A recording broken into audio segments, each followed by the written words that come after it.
Tous les combien de litres dois-je changer la cartouche du filtre? Aujourd'hui, nous répondons à une question très fréquente concernant les filtres FG300 et FG450 de Gespasa. Il n'y a pas de réponse exacte, car le filtre se saturera plus ou moins rapidement en fonction de différents facteurs. La qualité du carburant: si le gazole est très propre, la cartouche durera plus longtemps. S'il contient des impuretés ou de l'eau, elle se saturera plus rapidement. L'utilisation continue et intensive: une utilisation intensive entraînera une saturation plus rapide qu'en conditions modérées. Quelles que soient les conditions de saturation, il est nécessaire de remplacer les cartouches au moins une fois par an. Cela est dû au fait que le média filtrant se détériore avec le temps et le contact avec le fluide. Même si une cartouche n'est pas saturée après un an, elle perd en efficacité de filtration.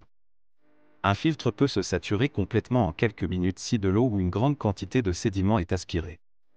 A l'inverse, si le carburant contient un niveau d'impureté standard, le filtre peut traiter des milliers de litres.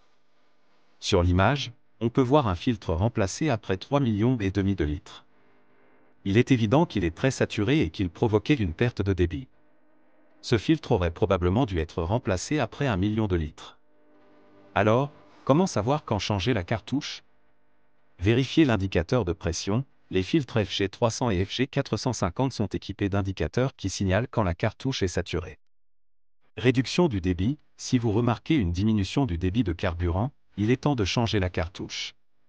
En conditions normales, inspectez régulièrement la cartouche pour anticiper les éventuels problèmes. En résumé, il n'y a pas de nombre précis de litres à respecter. Ce qui compte, c'est de surveiller les performances du filtre et d'effectuer des inspections périodiques. Si vous avez d'autres questions sur l'entretien des filtres Gespasa, n'hésitez pas à nous contacter. Gespasa Fluid Technology.